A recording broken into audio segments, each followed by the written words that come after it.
Wind soared through the cottonwoods, sharp as gossip. The whole town had gathered in a crooked circle, barrels for benches, tongues for gallows. The auction block was nothing more than a warped plank laid over whiskey crates. But it served its purpose, to make the small feel smaller. May Delaney stood upon it, hands red from kitchens that had never been hers. The apron tied round her middle had seen more grease than gold. Her weight drew whispers like flies. "Too heavy," someone said.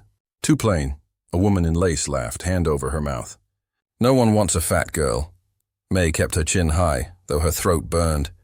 The auctioneer called her cook and laundress, hearty constitution, as if she were livestock. Round the edge of the circle, men chewed tobacco and looked away when her eyes met theirs.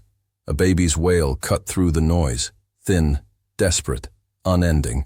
Beside the post, a freight crate rocked gently in the dust. Inside lay an infant wrapped in the coat of a dead woman. The widower, Eli Hart, stood nearby, hat brim low, jaw unmoving. His daughter had gone 3 days without milk. The doctor said she wouldn't last another night. The auctioneer tried to make a joke of it. Wet nurse wanted wages fair. But the crowd stayed silent. The child's cries were a sound no one wished to claim. May looked at that tiny face, red as a burn, and something inside her steadied. She stepped forward until the plank creaked. Her voice was soft, but it carried. "Sir, no one wants a fat girl." "But I can nurse the baby." Laughter faltered, unsure what to do with a woman who didn't flinch. Eli raised his head, eyes like weathered steel meeting hers across the dust. He saw not pity, but promise. He reached into his coat, pulled a single silver dollar, and laid it on the plank. "Then stay." Gasps rippled through the onlookers. Gage, Eli's foreman, spat into the dirt. "This'll cost you, boss." The church matron crossed herself as if warding off a curse. "Decent," she hissed. A widow's bed turned kitchen. May ignored them. Her hands trembled as she reached into her apron pocket and drew out a small sparrow brooch. Tin wings stitched with faded thread.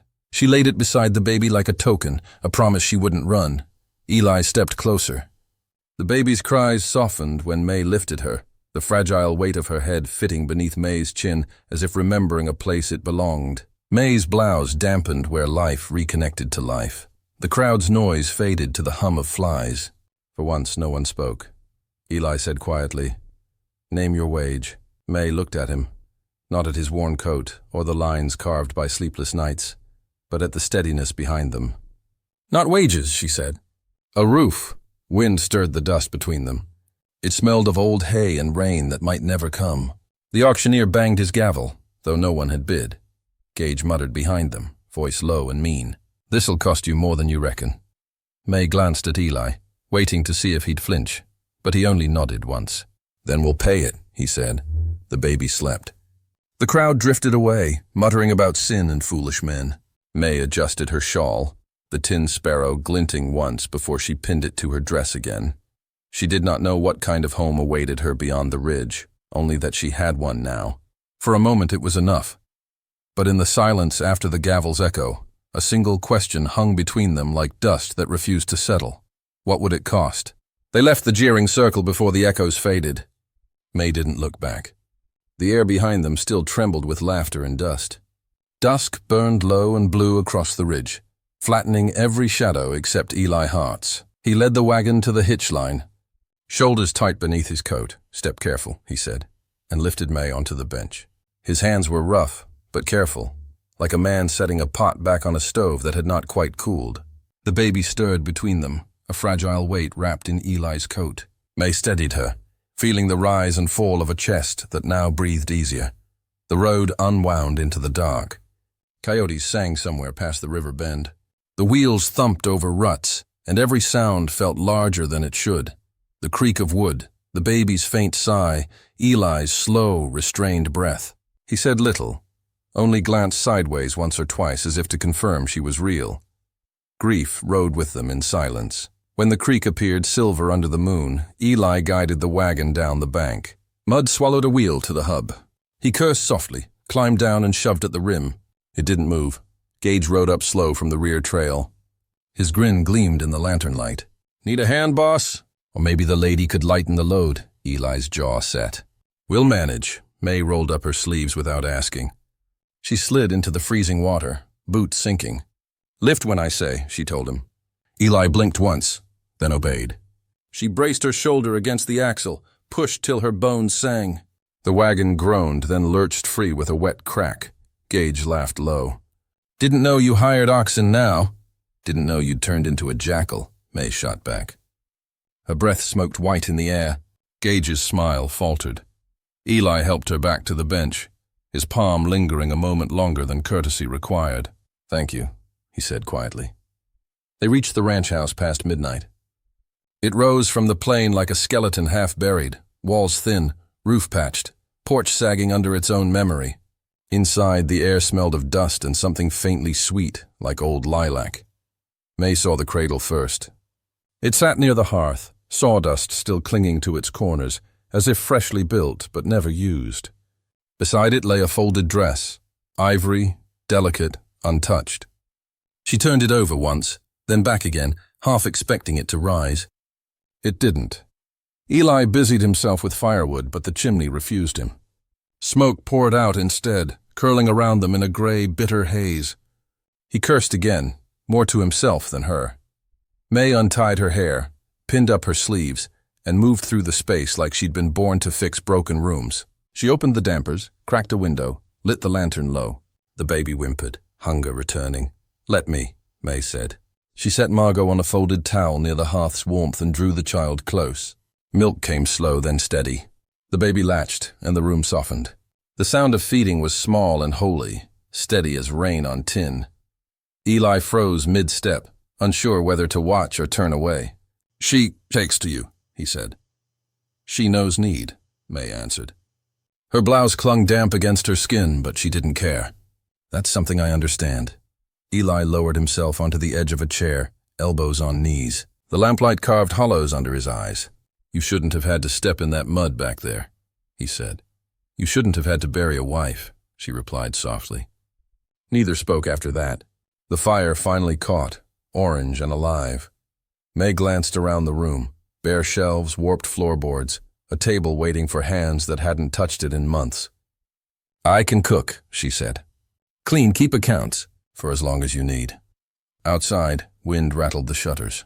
One hoof stamped on the porch boards, heavy, deliberate. May's shoulders stiffened. Eli rose, hand drifting toward the rifle near the door. Then came laughter, low, drawn out, familiar. Gage's voice slid under the threshold like a blade. Sleep tight, boss. Tomorrow'll bring questions.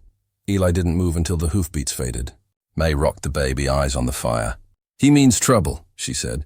He always has, Eli answered. The flames snapped, catching at last. Shadows leaned tall against the walls. In the cradle's reflection, the sparrow brooch glinted once. Small but unyielding. May looked at it, then at Eli, and wondered, not for the first time, if she'd been rescued or merely traded into a new kind of storm. Morning came slow and gold, aching across a pasture crusted in frost. The world held its breath before the chores began. May stepped into the kitchen barefoot, shawl drawn close, the floorboards cold enough to sting. She moved like someone tracing a map she'd never been shown, testing the pump, checking the stove, counting jars in the crooked pantry where flour slept in dented tins. Margot stirred in her arms, a small, warm weight against the chill. May hummed a lullaby, one she'd carried from a crowded boarding house years ago, where nobody had listened long enough to hear the last note. The melody softened the corners of the room. She set a sponge for sourdough in a cracked bowl, measured patience in handfuls of flour, and placed a blue enamel cup at Eli's usual spot on the table. The cup caught a stray beam of light like it remembered a better morning. Eli appeared from the barn, smelling of hay and cold iron. He nodded once, wordless. Their rhythm was quiet and sure. He chopped. She steeped. The baby decided when the world stopped. The only clock was Margot's hunger. By mid-morning, the snow outside glittered sharp as salt. The world didn't stay away long. 3 church ladies rode up, baskets and judgment in tow. Their boots clacked across the porch before May could reach the door. We heard the rancher took in help, the tallest said, her voice thick with piety. Thought we'd bring something for the child, and to see about arrangements. May opened the door wider, letting them in though she wanted to bolt it. They looked everywhere but at her eyes, at the wash on the line, the kettle on the stove, the crib by the fire. One woman fingered May's bodice, counting buttons as though she were tallying sin. Temptation under another man's roof, she murmured, gaze sliding toward Eli, who stood in the doorway. Hat still on, May met her look head-on. "I'm a nurse," she said evenly. "And the child requires milk more than your opinion." Silence cracked open. Eli's mouth twitched, almost a smile.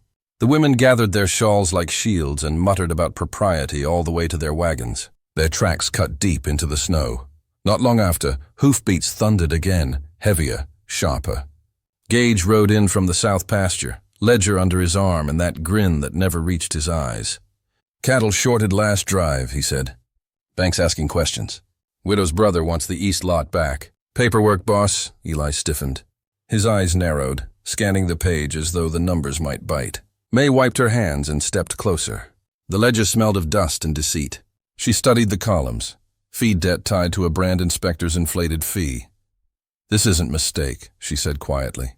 "It's theft with manners." Gage looked at her, all teeth gone cold. "Didn't know the cook read numbers. Didn't know the foreman couldn't count," she replied. Eli's head turned sharply. Gage's knuckles whitened around the ledger, but he said nothing. He swung into the saddle hard enough to make the horse shy and rode off toward town, snow spraying like anger in his wake. By dusk, the house had gone silent except for the wind. Eli nailed blankets over the window gaps, each strike of the hammer echoing like a vow. The cold pressed close, trying to get in. May tucked Margot beneath 2 quilts, pinned her sparrow brooch to the cradle's edge, and whispered a line her mother once said to calm storms. "We make shelter where we stand." Outside, snow skirled sideways in silver threads, wrapping the house in secrecy. Inside, the fire burned low, and for the first time, the walls felt less like protection and more like promise.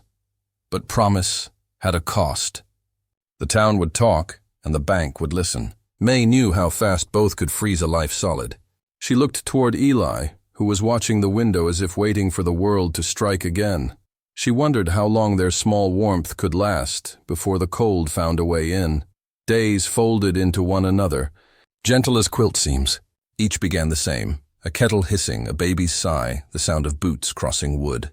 May shaped dough with the steady patience of someone who had learned that love was often measured in small mercies. Bread rose in its bowl like sunrise, slow, certain, unstoppable. Margot's tiny fingers curled around May's thumb with monarch seriousness, as though declaring the world should not move without her permission. Eli learned the soft-footed way to carry wood, setting logs down like secrets when the child slept. Winter breathed beneath the door, dragging its cold fingers across the floorboards. May answered with warmth. Stew bubbling thick and brown, quilts stitched from old flour sacks, a fire that refused to die. The house began to smell of yeast and smoke and new beginnings, but good days never warned before leaving. It started with a cough, small and forgettable. By the second night, Margot's breath rasped thin as paper. Fever climbed her skin like a thief in the dark. Her cries tore the air apart, and every sound that followed, the kettle's whistle, the rattle of window panes, felt like breaking glass. May's hands did not tremble. She had steadied pots in boarding-house kitchens where children coughed themselves thin. She knew the weight of fragile things. She drew cool water from the pump till her knuckles went numb, brewed willow bark tea, and laid damp cloths across the baby's head. Eli paced. 4 boards forward, 4 back. Boots scraping, jaw locked, eyes wild in the lamplight. "She's burning up," he said. "God, she's fighting," May answered. "Let her fight. Hours lost their edges." The night stretched until it forgot where dawn should begin. May rocked and hummed, soft tunes built from kitchens and coal smoke, songs too low for fear to interrupt. The rhythm of her voice filled the gaps between Margot's cries. When the fever peaked, the air turned heavy enough to drown in. Eli pressed his palms to his knees, whispering prayers he hadn't used since his wife's coffin lowered into red dirt. He would have traded the land, the cattle, every breath in his chest to keep that small chest rising. May didn't look away. "Go stoke the fire," she said. "Don't let her see the dark." He obeyed, clumsy but willing. Flames answered. The baby whimpered once, twice, then sighed. A tiny drop of sweat rolled from her temple to her lip. May waited, counting heartbeats. The fever broke like a bad spell, sudden, silent, merciful. Eli's breath left him as if a bullet had found its mark. He sagged against the hearthstones, one hand over his face. For the first time since she'd met him, he shook. Not with anger, but with release. May laid Margot in her cradle, brushed the child's hair from her brow. "She'll need broth come morning," she said. Eli looked up, eyes raw. "I owed you wages," he whispered. "Now I owe you more," May turned, kneeling so they were level. "You owe her a father who eats." She tore a piece of crust from the cooling loaf, handed it to him like communion.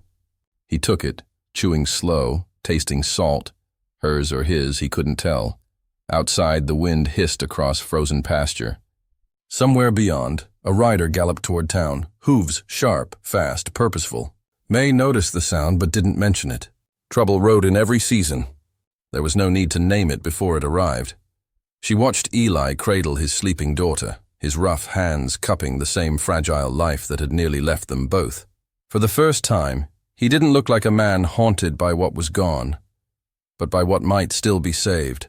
May smoothed the blanket around the cradle, the firelight warm against her cheek. "She'll wake hungry," she murmured. "Then we'll feed her," he said. The house settled, creaking wood, steady breaths, a faint ember crackle. The storm outside pressed close, but it could not enter. Inside, the fire answered the cold with patient light. And though relief filled the air, May felt something else threading through it, a tightening she couldn't yet name. Who had sent the bank sniffing at their gate? And how long before that rider at the horizon knocked? Spring leaned its green shoulder against the fence line, pushing winter out by inches. The earth softened, fences groaned with thaw. May knelt by the stoop, fingers buried in the good dark soil. She planted herbs close to the house, sage for stews, mint for Margot's belly, and a row of tough, hopeful marigolds that refused to bow even when the wind came hard off the ridge. Eli watched from the corral, hammer balanced in his palm. "You're planning too close," he said. "I like to see what I grow," May answered, patting the dirt firm, "so I can keep it safe." He nodded once, like a man who understood that safety was a fragile thing, easily trampled. That afternoon he showed her how to set a fence post proper. Straight, not just strong. They worked side by side, hands raw from rope and splinters. "Strength leans," he said, driving the post into the earth. "Straightness holds," May smiled faintly. "And what about trust?" "That's the space between," he said after a long pause, "where neither leans too far." He was careful with his hands, careful with his words. She was careful with her heart. The town had changed its tone since the snow melted. The same folks who once whispered behind hands now came smiling, baskets in tow, wanting a word, a story, a glance. Men lingered for meals. Women came for gossip disguised as prayer. May met them all with quiet civility, never giving them what they came for. She moved through their judgment like weather, present, unarguable, and beyond their control. Word traveled faster than wind. The heart baby thrived. The cook made miracles. The ranch still stood. Even the banker's wife began to wonder aloud if that woman might be a blessing after all. One morning, a calf caught itself in the north fence. The barbed wire had wrapped cruelly around its flank. May heard the cry and was running before Eli could grab gloves. She knelt in the mud, skirts darkening, unspooling the wire with calm, deliberate hands. The calf trembled but didn't fight. Eli arrived just in time to see her free it, then press a palm to the wound. She tore a strip from her apron and stitched the gash shut with flour sack thread. Her voice was soft, steady, a hum that soothed animal and man alike. He said nothing, only watched something inside him shift, respect stacking into trust, into something he didn't yet dare name.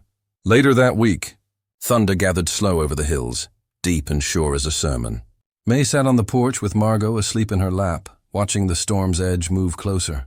Rain began in silver threads drumming on the tin roof. She set the blue enamel cup out to catch it. Eli came up from the barn, hair damp, shirt clinging to the shape of a man who worked without complaint. He stopped in the doorway. "You keep things," he said quietly. "Cups, cradles, people." May looked down at the baby, then at the cup catching sky water. "I lost a boy once," she said. Her voice didn't tremble. "Keeping is how I go on." He stepped closer. It's enough for the storm to find them both. "I'm sorry," he said. "For what?" "For all the things I never had to lose." Lightning split the sky wide open. "For a heartbeat, They were two souls framed in white fire. His hand halfway to hers, her breath caught between surrender and sense. He didn't touch her, but she felt it all the same. The rain thickened, turning the porch into a drum. May smiled faintly, half at herself. "Straightness holds," she murmured, echoing his own lesson. He almost laughed, but the sound died in his throat. His eyes shifted past her shoulder, narrowing toward the gate. In the next flash of lightning, a figure stood there, tall, hat low, coat long and dark, motionless, watching the house like a man counting debts. The thunder swallowed their voices. May gathered the baby close. Eli's jaw tightened. The blue enamel cup overflowed, rain spilling down the steps like a warning. Neither spoke, but both knew. Storms didn't always come from the sky. The figure at the gate did not move for a long time. Rain slicked the brim of his hat, turned his coat to shadow. Eli stepped off the porch and stopped halfway down the path. "Silas," he said finally, voice flat as a shovel edge. May held Margot close, watching through the screen door. She'd never heard that name before, but the way Eli said it, half warning, half weariness, told her enough. Silas Vale stepped into the lamplight with a smile that never reached his eyes. He looked like a man polished by the city, coat pressed, boots oiled, expression calm enough to hide cruelty beneath courtesy. "Didn't think I'd find you still playing rancher," he said lightly. "Estate matters bring me around. Thought it time we set them straight." He drew a folded sheaf of papers from his coat. The ink was fresh, the seal official. "Your late wife's will," he said. "Clause regarding guardianship. Should you remarry or invite moral compromise?"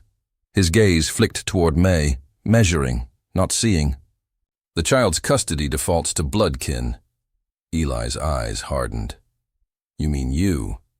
Silas smiled wider. "Who else?" May shifted her weight, every instinct telling her to keep the baby away from that smile. Margot stirred, sensing the cold tone beneath polite words. "Get to your point," Eli said. "The point, brother," Silas replied, savoring the word, "is that rumor rides faster than reason. Folks talk. Preacher's wife, sheriff's daughter, half the congregation. You've got a woman living under your roof who ain't kin, nursing your child. That's unbecoming. The church is troubled, the bank doubly so." He unfolded the next paper, a promissory note stamped with the same red wax as Judgment Day. "Debt comes due at the month's end. I've already spoken with your foreman about an inventory." Gage was most helpful. May felt Eli go still beside her. Outside, thunder rolled low. "You talked to Gage," he said. "Why not? He's practical. Said the herd's thin, fences tired, accounts thin as smoke. Sad state for a man guarding my sister's legacy." Eli stepped forward. "Your sister's child is alive and cared for. That's her legacy." Silas didn't blink. "Then prove it respectable. Send the nurse away. Set things in order before papers change hands." Behind him, lightning revealed the preacher's buggy stopped at the crossroads, waiting. Gage stood beside it, hat tipped low, pretending patience. Gossip had arrived early and in force. May stood in the doorway, knuckles white against the jamb. "You came to threaten a baby," she said quietly. Silas turned, voice honeyed. "You misunderstand, Mrs. "Miss," she corrected. "Miss, then. You've a kind heart, I'm sure. The town has kitchens that could use a woman like you. Real work, clean pay, respectability." May met his eyes and saw what the man really sold. Power wrapped in civility. "And if I say no?" "Then Sunday," Silas said. "That's when I file the note transfer. By sundown, this land will be mine, and the child with it." Eli took a step closer, fists clenched. "You're not taking her anywhere." Silas tipped his hat. "You'll find I rarely ask." He left in silence, boots whispering through the wet dust. The preacher followed, his lantern bobbing like a small, sanctified moon. Gage lingered just long enough to give a mock salute before riding after them. When the sound of hooves faded, Eli shut the door hard enough to rattle the windows. The house seemed to breathe again, but the air was wrong, thin, metallic. He paced the room, muttering about papers and loopholes. May stood still, holding the baby tighter. Her hand went to her chest, then to the small tin sparrow brooch pinned to her collar. She unclasped it. The silence that followed was deeper than thunder. May set the brooch on the table between them. "There's something I should tell you." Eli stopped pacing. The firelight flickered over the tiny bird's shape. "You don't have to." "I do." She lifted the lid. Inside, folded neat as a prayer, was a curl of hair wrapped in linen. She touched it once, reverently. "My son," she said. "Born breathing. Died before first light. The factory boarding house took him to the river before I could—" Her breath hitched, but she steadied it. "So I stitched this to carry him near." Eli's anger drained like sand from a cracked jar. The papers, the threats, the gossip, all shrank to dust in the face of this quiet truth. He reached out, not for the brooch, but for her hand. May. Her fingers were warm, strong. "You think I came here out of mercy," she said softly. "I came because I couldn't bear to waste what I had left. The milk, the care. It had to matter somewhere." "It does," he said. "It matters here." Their eyes met, and the room changed. The house no longer felt like failure, but like something worth defending. Eli picked up the brooch, thumb brushing the curve of its wing. "This house is not immoral," he said, voice rough. "It's saved." May blinked, not trusting her voice. He set the brooch back in her palm, closing her fingers around it like a vow. But outside, the wind shifted again, carrying hoofbeats from the ridge. Gage, no doubt, spreading the tale before dawn. The church bells would ring early. The bank ledgers would ink their threats in neat final lines. May looked toward the cradle, where Margot slept, and tightened her fist around the sparrow. Sunday was 5 days away, 5 days to stand, to choose, to become something the town could not define. Eli met her gaze across the small, smoke-streaked room. "We've got work to do," he said. May nodded. The brooch gleamed between them, small, defiant, alive. The storm eased to drizzle, but neither of them mistook it for peace. By the time the sun rose over Saturday, Silas Vale's rumors had already grown wings. They fluttered through the saloon, the church, the blacksmith's shop, each retelling a little sharper than the last. By noon, the town had made its judgment. May Delaney was the sin, Eli Hart the fool, and little Margot the prize waiting for rescue. At first, May thought she could outwork the whispers. She scrubbed floors, kept the fire fed, baked bread for anyone who came to the door. But gossip didn't tire. It only circled closer. Women stopped returning her wave. Men stopped meeting her eyes. Even the preacher's wife left her charity basket on the step without knocking. When the sheriff came, hat in hand, she knew it wasn't a visit. He was a mild man, belly soft, courage smaller. "Got papers," he mumbled, eyes fixed on the dust. "Summons from the county seat. Custody inquiry." Eli took the envelope without a word. His jaw twitched once. The sheriff muttered an apology and rode off like a man chased by shame. Inside, Eli unfolded the paper. The words were thick with law and cruelty, petition of guardianship, claims of moral unfitness, signatures in neat, confident ink. Silas's work. Eli crushed the page in his fist. "He's not taking her," he said. Before May could answer, hoofbeats echoed from the barn. Gage again. He dismounted slow, saddle creaking under the weight of false confidence. His grin looked carved. "Bad morning, boss?" he said. "Shame about the sheriff. Shame about the herd, too." Eli stepped down from the porch. "What herd?" "The one I sold off," Gage said. 24 head, off the books. Thought I'd square up a bit of debt before the bank took it anyway." Eli's voice went cold. "You stole from me." "I worked this land when love made you blind," Gage spat. "Figured someone ought to see clear." The air snapped. Fists flew. Eli's punch landed first, a sound like bone splitting firewood. Gage staggered, then swung back, splitting Eli's lip. Blood darkened the dust. May didn't scream. She stepped between them, iron in her voice. "Enough!" Both men froze, chests heaving. She looked from one to the other, calm as judgment. We fight smart or we lose loud. Gage wiped his mouth, spat red, and mounted without another word. Smart don't win against money, he said, and rode off laughing. The yard went still again. Eli touched his split lip, winced. He's right about one thing, he muttered. Money's louder than truth. Then we'll get louder, May said. She rode into town before dusk, Margot bundled against her chest, wind biting her cheeks raw. She didn't stop until she reached Widow Tansy's boarding house, a place that smelled of soap, sage, and quiet defiance. Tansy listened without interrupting. When May finished, the widow's eyes glinted sharp. Justice loves ledgers, she said, already pulling open her writing desk. You got proof. I got paper. They worked until lamplight turned to dawn. May signed affidavits testifying her nursing saved Margot's life. Her bookkeeping saved the ranch from foreclosure. Tansy added her own name to the documents, her pen scratching like a sword unsheathed. Bring these to court, she said, sealing each with wax. Men can argue words but not arithmetic. By the time May returned home, dusk had settled like a bruise.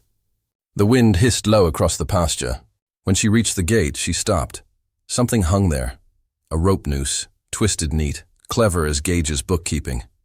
It swayed gently in the wind, loop catching the last gold of daylight. May dismounted, staring at it. The old humiliation rose up from some deep place. Older than this town, older than her name. She reached out and untied the knot slowly. Deliberate, each pull of the rope steady as breath. Eli stepped onto the porch, rifle in hand. May, rope only holds what agrees to hang, she said. Her voice was quiet, unshaken. She walked inside, hung the loop on a peg by the stove. We'll keep it there, she added. Reminder, not a threat. Eli didn't argue. The house settled into silence, broken only by the crackle of the fire. May began to unbutton Margot's coat. The baby coughed once, sharp, then again, harsher. May froze. Another cough followed, wet, barked. Margot's tiny chest shuddered. Eli turned, face draining of color. Papers, ropes, gossip, all of it vanished into nothing. There was only the sound of a baby trying and failing to catch her breath. May pressed her ear to Margot's back, heard the rattle deep inside. She looked at Eli, eyes clear but terrified. Boil water, she said. Now, he didn't ask. He ran. Outside, the wind howled through the noose still hanging on the gate, twisting in the dark like a promise waiting to tighten. The storm came like a punishment. Rain slammed the prairie sideways, wind tearing shingles free and flinging them into the dark. By the time Eli and May reached town, the sky had split itself open. Lightning clawed at the steeple of the little white church, the same church Silas had borrowed for his hearing. Inside, pews had been shoved aside to make room for tables and papers. The preacher sat as judge. The sheriff sweated by the door.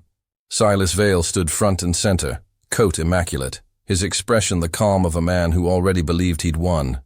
Estate inquiry, case of guardianship, the preacher intoned. By request of Mr. Silas Vale, executor of the late Mrs. Hart. May sat stiffly beside Eli, Margot bundled in her shawl. The room smelled of wet wool, lamp oil, and nerves. Silas began, voice smooth as a snake's back. Your Honor, my sister's child deserves a life of decency, not confusion. Mr. Hart has housed a woman of unknown history without chaperone, allowing impropriety beneath his roof. It is not my wish to shame, only to preserve my family's name. He spread papers across the table, debt tallies, witness statements, gossip signed in ink. And the ranch, I'm afraid, is under strain. A house collapsing cannot cradle a child. Eli rose.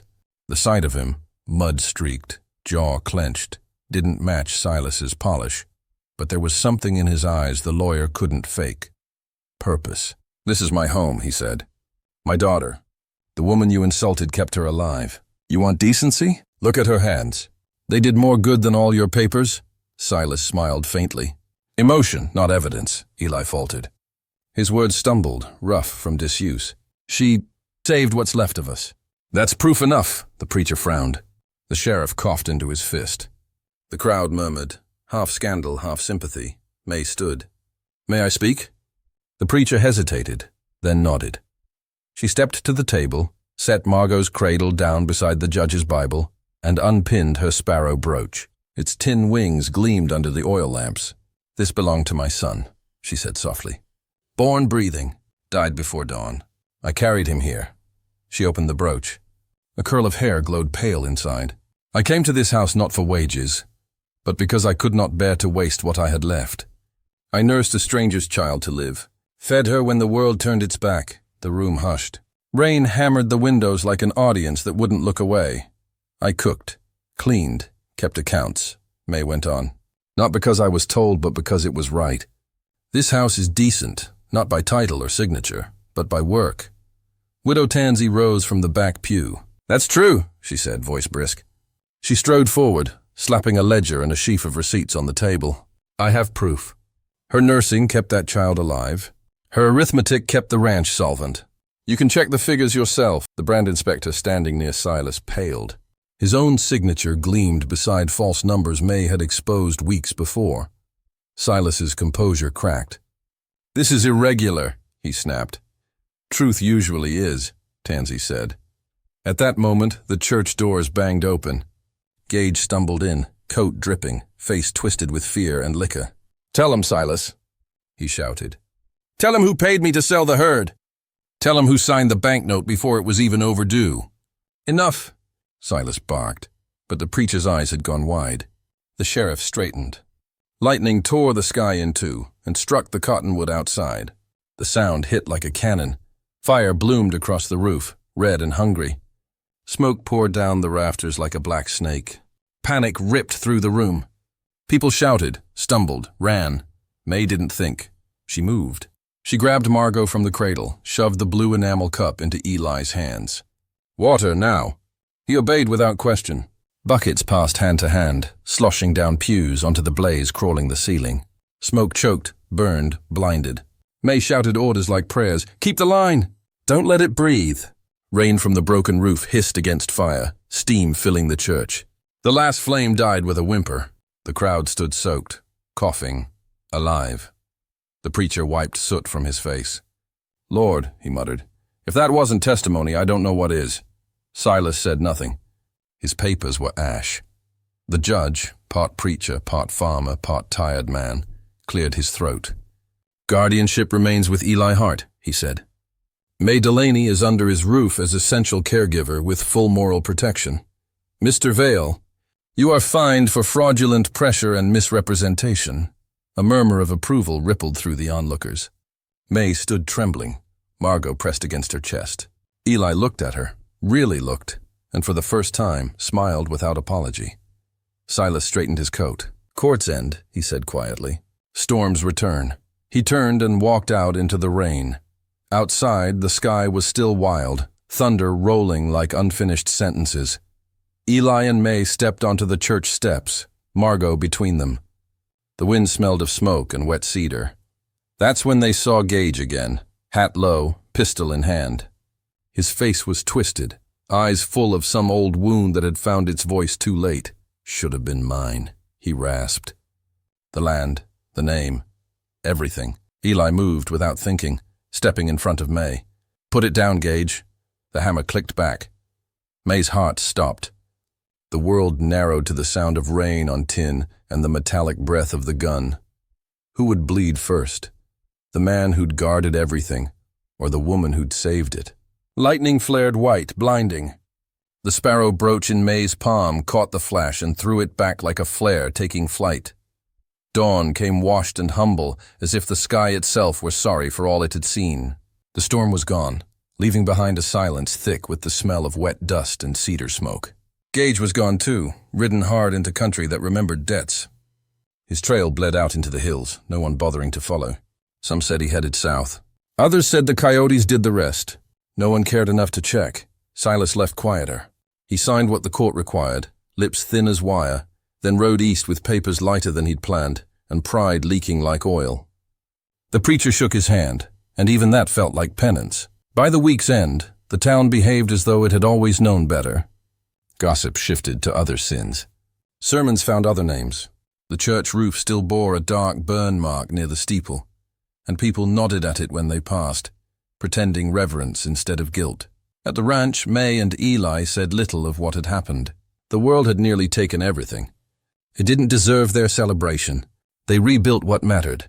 The cradle's cracked rung, the cottonwood's scorched bark, the sense of calm that had been stolen and somehow returned. One morning, Eli rehung the tiny bell above the cradle. When the baby laughed, its chime echoed through the rafters like forgiveness. May started a garden beside the stoop, a small, square patch of earth the color of promise. Marigolds first, bright as fire, then mint for Margot's belly, sage for stews, and soft herbs that made the air smell of comfort. In the center, Eli placed a stake carved with his pocket knife. On top sat a little wooden sparrow, its wings spread in patient watch. The figure was rough but proud, its grain catching sunlight the way May's tin brooch once had. Margot toddled among the rows, fat on biscuits and laughter. The blue enamel cup, once her lifeline, now her toy, served as her drum. She banged it against stones and fence posts, filling the yard with music that no one minded. Sundays were quiet. Eli read aloud from an old book, slow and deliberate, words tumbling like creek water. May sat beside him on the porch, stitching faster than he could speak, mending shirts and, without ceremony, the world around them. Sometimes his voice faltered, sometimes hers did. But between them, the silences felt safe. When dusk came, they stayed where they were, watching the light turn the fields bronze. On certain evenings, Eli reached for her hand and at last didn't let go. No vows spoken, no preacher called. Only two souls who had already done their share of surviving, and now chose something gentler. There was no wedding announced, no ribbons or music, just a home kept, a debt paid forward, a rope loop still hanging on a peg near the stove, a reminder that cruelty could grow anywhere, even in decent towns. And that survival sometimes meant looking it in the eye and refusing to hang. As summer pressed close, May found herself sorting old keepsakes. She unfolded Margot's quilt, stitched from flour sacks, bits of Eli's shirts, and patches of her own aprons. For the first time, she pinned her tin sparrow brooch to it. Then she opened the brooch's hollow belly and laid the tiny curl of hair inside a cedar box. It had been her secret burden. Now it became part of her peace. She breathed easier after that. The air tasted like rain on warm stone. That evening, wind slid through the garden, bending marigolds and sage. Eli stood beside her, one arm around her shoulder. "We keep what we can," he said softly. May smiled, watching Margot chase butterflies with the cup in her hand. "And what keeps us?" she replied. Beyond the fence, the grass bowed, then stood again, alive, forgiving, unbroken. The sparrow caught the last of the sunset on its wooden wing, glowing gold before the light went out. What would this family grow when storms came next? Whatever it was, it would stand straight, and it would hold.